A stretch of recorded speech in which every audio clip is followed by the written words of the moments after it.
শিক্ষার্থীদেরকে আমন্ত্রণ জানাচ্ছি বর্তমানে নবম ও দশম শ্রেণীতে অধ্যয়নরত সকল শিক্ষার্থীদেরকে এই ভিডিওটি দেখার জন্য।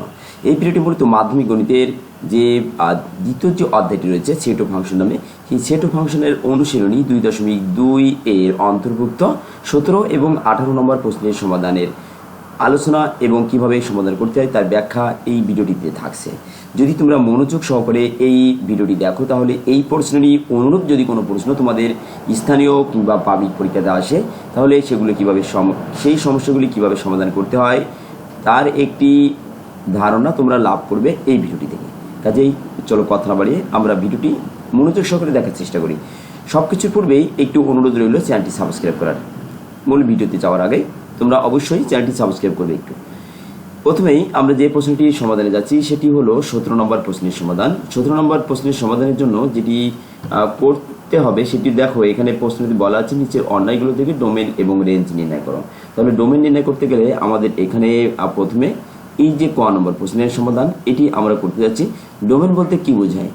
ডোমেন বলতে বোঝায় দেখো এই যে ক্রমজোড় বা এক্স ওয়াই এর মান হিসেবে যেটা আমরা ধরি না কেন, এর প্রথম যে উপাদানটি রয়েছে এটি হচ্ছে আমাদের ডোমেন হবে এবং দ্বিতীয় যে উপাদানটি রয়েছে এটি আমাদের রেঞ্জ হবে।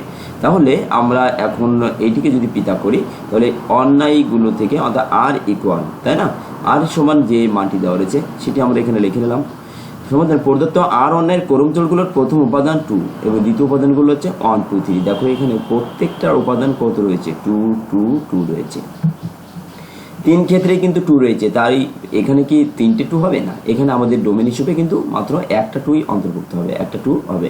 আর রেঞ্জ বলতে দেখো এখানে ভিন্ন ভিন্ন রয়েছে, 1 2 3 রয়েছে, এর জন্য 3 জায়গাটি 3টি সংখ্যা রয়েছে 3 ধরনের, এর জন্য আমাদের এখানে রেঞ্জ বলতে 1 2 3 হবে।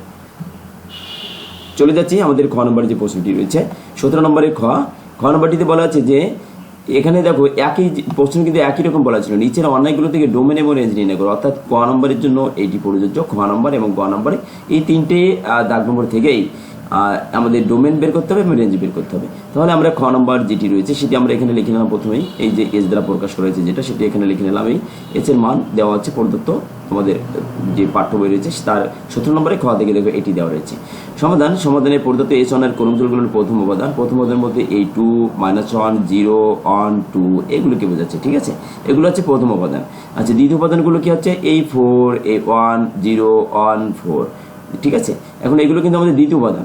এখন দেখো এই ক্রমজোড়গুলোর প্রথম উপাদানগুলো আমাদের কিন্তু আলাদা আলাদা রয়েছে, এর কখনোই কিন্তু মানে একই সংখ্যা কিন্তু ডাবল নাই এখানে, এই জন্য আমাদের এই সবগুলোই কিন্তু আমাদের কি হবে? ডোমেনের অন্তর্ভুক্ত হবে। কিন্তু দ্বিতীয় উপাদানগুলো দেখো এখানে কি রয়েছে? আমাদের 4 1 রয়েছে, এখানে কিন্তু 1 রয়েছে, এই জন্য দুই জায়গাটি 1 রয়েছে, আমরা একটি 1 রাখবো, আরেকটি 1 কি করবো? বাদ দিয়ে দেবো। তাহলে যদি একটি 1 রেখে দিই তাহলে কি হয়? আমাদের 4 হয়, 1 হয়, 0 হয়, 2 4 হয়, ঠিক আছে। 4ও কিন্তু দুইবার রয়েছে, দেখো এখানে 4 এক জায়গায় রয়েছে, এক জায়গায় রয়েছে, এই জন্য 4 আমাদের একবার আসবে। তাহলে কি হলো? 4 1 0 4 1 0 বা 0 1 4 যদি আমরা একটু সাজিয়ে লিখি তাহলে এই মানটি আমরা পেয়ে যাচ্ছি। চলে এসেছি গ নম্বরে যে সমাধান রয়েছে সেটিতে। গ নম্বরে বলা হচ্ছে যে এফ ইকুয়াল হাফ 0, এই মান তোমরা দেখতে পাচ্ছ তোমাদের পাঠ্য বইয়ে এফ ইকুয়াল এই মানগুলো আমাদের দেওয়া রয়েছে। আমরা একই কাজ করবো, যেহেতু আমাদের ডোমেন এবং রেঞ্জ বের করতে হবে। তাহলে আমরা এই এফ অন্যায়ের, এই যেহেতু এফ বলা আছে এখানে এই জন্য আমরা এই লিখছি এখানে প্রদত্ত এফ অন্যায়ের ক্রমজোড়গুলোর প্রথম উপাদান কি কি রয়েছে? হাফ রয়েছে, 1 রয়েছে, 1 5/2 5/2 রয়েছে। দেখো এখানে এইগুলো রয়েছে।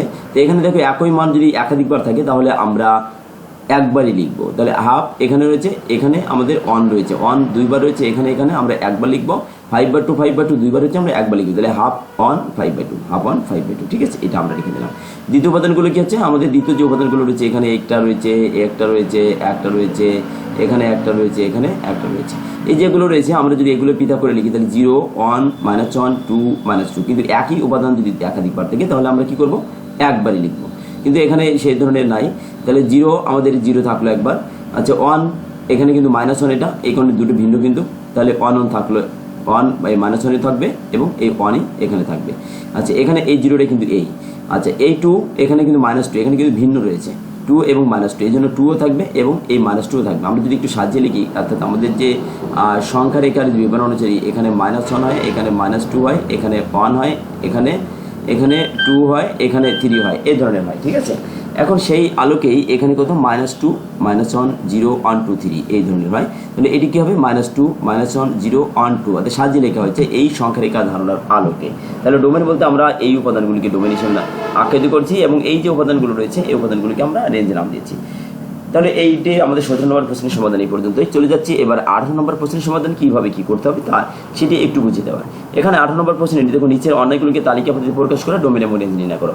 তালিকা পদ্ধতি প্রকাশ করতে হবে এবং ডোমেন এবং নির্ণয় করতে হবে। দেখো এখানে দেওয়া আছে এর একটি মান দেওয়া রয়েছে এ, তাহলে আমাদের যে অনেকগুলিকে তালিকা পদ্ধতি প্রকাশ করতে হবে, অর্থাৎ এই শর্তের আলোকে আমাদের মান কোনগুলো হবে সেটি বের করতে হবে এবং তার আলোকে ডোমেন এবং রেঞ্জ নির্ণয় করতে হবে। তাহলে প্রথমেই আমাদের যে 190 রয়েছে, দেখুন তোমাদের পাঠ্য বই আমি যদি একটু পূর্বে ফিরে যাই একেবারে অর্থাৎ একই জিনিস কিন্তু, অর্থাৎ 18 নম্বর কিন্তু এইটাই দেওয়া ছিল, ঠিক আছে, এটি কিন্তু আমাদের 18 নম্বর থেকে এইখানে দেওয়া রয়েছে এবং এই মান দেওয়া রয়েছে। এটি আমি আবার পুনরাবৃত্তি করে এখানে আমার সুবিধার্থে এখানে লিখে নিয়েছি, তোমরা যখন লিখবে তখন এই সমাধান থেকে শুরু করবে, ঠিক আছে। এখন এই যে আর সমান এটা রয়েছে, তাহলে আমরা x y, x belongs to A, y belongs to A, অর্থাৎ এই এটার এক্স এরও উপাদান হবে আবার ওয়াইয়েরও উপাদান হবে এবং এক্স প্লাস ওয়াই ইকুয়াল 1 হবে। এক্স এর মান এবং ওয়াইয়ের মান যদি 1 হয় তাহলে সেই ক্রমজোড়গুলো আমরা এখানে গ্রহণ করতে পারবো। তাহলে আমরা এখন এই যে প্রত্যেকটা এর যে মানগুলো রয়েছে এর প্রতিটা সদস্যের জন্য আমরা একটি করে এখন মান বের করে নিব। তাহলে কোথায় বসাবসে মানগুলো কীভাবে বের করবো, আমরা এই যে এক্স প্লাস ওয়াই ইকুয়াল 1 রয়েছে না, এখান থেকে আমরা এক্স প্লাস ওয়াই ইকুয়াল 1 এখানে লিখে নিলাম। আবার এখন এই ওয়াইটাকে বাম পাশে রেখে এক্সটাকে যদি পক্ষান্তর করা হয় তাহলে ওয়াই বাম পাশে থাকলো, এই ডান পাশে তো 1 রয়েছে, 1 মাইনাস এক্স, ওয়াই ইকুয়াল কত 1 মাইনাস এক্স থাকলো। এখন এক্স বিলংস টু এ এর জন্য ওয়াই ইকুয়াল 1 মাইনাস এক্স এর মান নির্ণয় করি। এক্স বিলংস টু এ এর জন্য, কার জন্য, এক্স বিলংস টু এ এর জন্য ওয়াই ইকুয়াল 1 মাইনাস এক্স এর মান নির্ণয় করি। তাহলে এক্স ওয়াই, ঠিক আছে, এই যে এক্স ওয়াই রয়েছে এই মানের জন্য আমরা এই অর্থাৎ এই এক্স এর জায়গাটিতে আমরা এই যে এই মানগুলো আমরা এখানে বসিয়ে দিব, বসিয়ে দিলে আমরা কিন্তু এই মানগুলো পাবো। কিভাবে পাবো এখন দেখি আমরা কিভাবে পাওয়া যায়।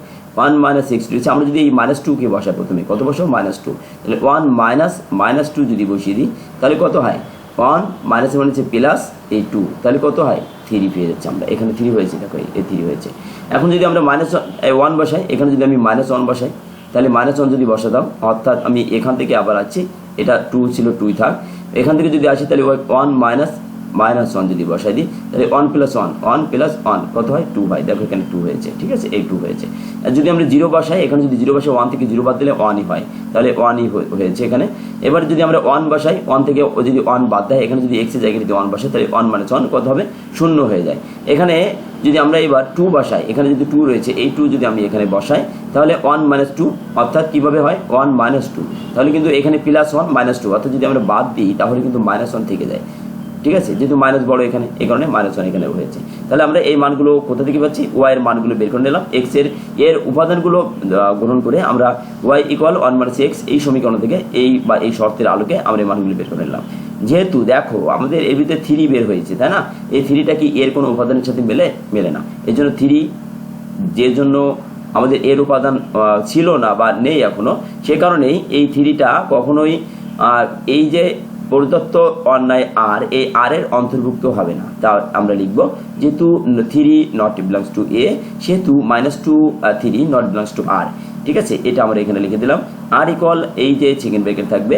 এখন তাহলে এইটা বাদ দিয়ে এই বাদ বাকি এই যে মানগুলো রয়েছে এই মানগুলোই এই সেটের অন্তর্ভুক্ত হবে। তাহলে কি হবে -1 2 0 1 1 0 2 -1, ঠিক আছে, এইগুলো আমরা লিখে দিলাম। এখন তাহলে এগুলোই কিন্তু এটা বাদে, অর্থাৎ এই দুটো বাদে আমাদের মানগুলো কিন্তু তৈরি হয়ে গেল, ঠিক আছে। কারণ এটা কেন গ্রহণযোগ্য হবে না, কারণ 3টা কিন্তু এর উপাদান ছিল না, এই কারণেই 3 যেখান থেকে আছে সেই মূল মানটিও বাদ যাবে।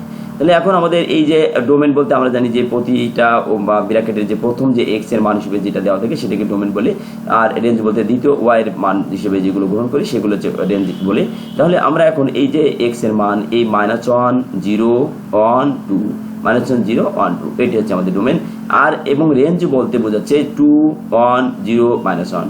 তাহলে এগুলোকে একটু যদি সাজায় নেওয়া হয়, অর্থাৎ এই 2 1 0 -1, অর্থাৎ -1 সবচেয়ে ছোট, তাকে আগে দেওয়া হলো, এই 0 এই দিয়ে দিলাম, এই 1 এই দিয়ে দিলাম, এই 2 এই দিয়ে দিলাম, একটু সাজিয়ে লেখা হয়েছে, তাছাড়া আর কোনো কিছু করা হয় নাই। চলে যাচ্ছি খ নম্বর যে প্রশ্নটি রয়েছে, একইভাবে আমরা এটি সমাধান করব। এখানে x belongs to C, y belongs to C, অর্থাৎ x এবং y উভয়ই এই সি এর মানের উপর নির্ভরশীল, ঠিক আছে, উভয়ে সি এর অন্তর্ভুক্ত হবে। তাহলে এখানে আমাদের এই যে সমাধান এখান থেকে শুরু হবে, তোমরা যখন লিখবে তখন এটা লেখা লাগবে না, এখান থেকে শুরু করবে। দেওয়া আছে এফ ইকুয়াল এই যে মানটি দেওয়া রয়েছে এটা আমরা সম্পূর্ণ লিখে নিলাম, এখন এটি লিখে নিলাম। পর্যাপ্ত শর্ত হতে পারে Y equal 2x, Y equal কত 2x, এই যে 2xটাই আমরা এই শর্ত থেকে পেয়েছি। এখন আমাদের যেহেতু আগেটা এ ওয়াই ইকুয়াল 1 মানে x তৈরি করছিলাম, x প্লাস ওয়াই ইকুয়াল 1 ছিল, কিন্তু এখানে তো ওয়াই বাম পাশে রয়েছে, কাজে একে আর কোনো কিছু করা লাগবে না। এখানে যেহেতু আমরা মান x এর একটি জায়গা পেয়েছি, এখানে মান বসিয়ে দিলে আমরা ওয়ের একটি মান পেয়ে যাচ্ছি, কাজে এই সমীকরণটি যে আকারে বা এই শর্তটি যে আকারে আছে সে আকারে থাকবে। এখন x বিলংস টু c এর জন্য ওয়াই ইকুয়াল 2x এর মান বের করি। এই যে মানগুলো রয়েছে এই মানগুলো আমরা এখন ওয়াই ইকুয়াল 2x এখানে বসাবো, ঠিক আছে। যদি আমরা এখানে বসাই ওয়াই ইকুয়াল 2x, x এর জায়গায় যদি আমরা -1 বসাই তাহলে ওয়াই ইকুয়াল 2x, এখানে যদি 2 থাকলো, এখানে যদি -1 বসাই তাহলে -2 হয়, এখানে দেখো এই -2 হয়েছে, ঠিক আছে, এই -2 বের হয়েছে। যদি আমরা এখানে যদি আমি 0 বসাই, শূন্যর সাথে যদি জিরোর সাথে যদি যা গুণ করা হোক না কেন 0 হয়ে যায়, এই জন্য আমাদের এটা 0 হয়েছে। আমরা যদি এখানে 1 বসাই তাহলে ওয়াই ইকুয়াল কত হয় 2 হয়, আমরা এখানে 1 বসালে 2 কে 2 হবে, তাহলে সেই 2 বলতে 2 কে বোঝায় এই 2। তাহলে এখন যদি আমরা এই 2 কে বোঝাই, এই 2 বা এই 2 যদি এখানে বসাই, তাহলে এখানে যদি 2 বসাই তাহলে 2 এ 2 কত হবে 4 হবে, এই 4 হয়েছে এখানে। এখানে যদি আমরা 3 বসাই তাহলে 3 দুগুণী কত 6, অর্থাৎ 6 হয়েছে এখানে। তাহলে এখন আমরা এই ক্রমজোড়গুলোর ভিতর থেকে দেখো আমাদের 6/4 এটা কি আমাদের এই যে সি এর উপাদানগুলোর ভিতর ছিল না, বা এই যে -2 এটাও কি এর ভিতর ছিল না। তাহলে -2 4 6 নট বিলংস টু সি, কি হবে does not belongs to C বা নট বিলংস টু সি যেটা। তাহলে এই যেহেতু আমাদের এই যে 2 এর জন্য 2 -1 বা -1, এই যদি x এর মান আগে দিব আমরা এই কারণে লিখবো -1 -2 এই 2 4 এই 3 6 not belongs two f, does not belongs two f, ঠিক আছে। অর্থাৎ যেহেতু এই মানগুলো, এই যে মানটা রয়েছে এই মানটি এবং এই মানটি আমাদের সি এর অন্তর্ভুক্ত নয়, এ কারণে এই ক্রমজোড় ধরেই বাদ হয়ে যাবে আমাদের। যদি বাদ হয়ে যায় তাহলে আমাদের থাকবে কি এখানে -1, এটা বাদ হয়ে গেলে মাত্র দুটি অন্তর্ভুক্ত থাকে 0 0 1 2, তাহলে 0 0 1 2, তাহলে এফ এর মান হবে কত, প্রদত্ত এর মান হবে 0 0 1 2। তাহলে ডোমেন কি হবে, এই 0 আর এই 1 হবে ডোমেন, আর রেঞ্জ হবে কত 0 2, এটা হবে কি রেঞ্জ হবে, ঠিক আছে। তাহলে এটি ছিল আমাদের এই ভিডিওটি সর্বশেষ অংশ, অর্থাৎ 17 এবং 18 নম্বর প্রশ্নের সমাধান। যদি তোমরা মনোযোগ সহকারে ভিডিওটি দেখে থাকো তাহলে অবশ্যই তোমরা উপকৃত হবে বলে আশা রাখছি। পরিশেষে আবার বলবো চ্যানেলটি সাবস্ক্রাইব করার, এবং ভিডিওটি যদি ভালো লেগে থাকে অবশ্যই কমেন্ট করবে কেমন লাগছে এই ভিডিওটি দেখার জন্য। দেখলে তোমরা কি উপকৃত হলে বা নতুন কোনো কিছু যদি শিখে থাকো সেটিও জানাবে। পরিশেষে যদি তোমরা এই চ্যানেলের মাধ্যমে অন্য কোনো ভিডিও দেখতে চাও, অন্য অর্থাৎ তোমাদের মাধ্যমিক গণিতের যে সমস্ত সকল বিষয় এই চ্যানেলে পেয়ে যাবে, সেটি যদি দেখতে চাও তাহলে তোমরা এই চ্যানেলের যে প্লে লিস্টে রয়েছে সেখান থেকে তোমরা প্রয়োজনীয় যে ভিডিও সেটি তোমরা অনুসন্ধান করে দেখে নিতে পারো। সর্বশেষ সকলকে ধন্যবাদ জানাচ্ছি ভিডিওটি দেখার জন্য, ধন্যবাদ সকলকে।